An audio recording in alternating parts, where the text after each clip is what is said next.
हाजिर हूं मैं आपके साथ सोनिका सिंह। विपक्षी इंडिया गठबंधन की बैठक हुई है, वो भी नई दिल्ली में। और इस बैठक के दौरान ममता बनर्जी ने मल्लिकार्जुन खड़गे को गठबंधन का प्रधानमंत्री चेहरा बनाए जाने का प्रस्ताव रखा।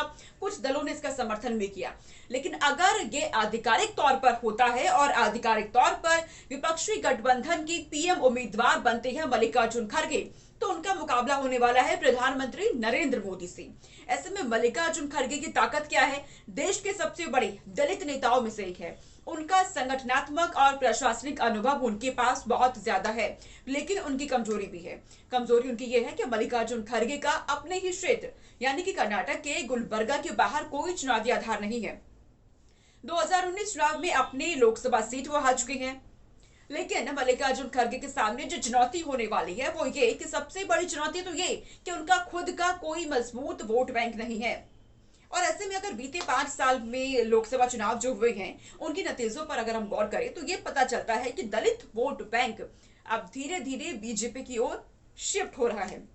2014 और 2019 के चुनाव में बीजेपी को कांग्रेस की तुलना में दलित वोट बैंक ज्यादा मिला था।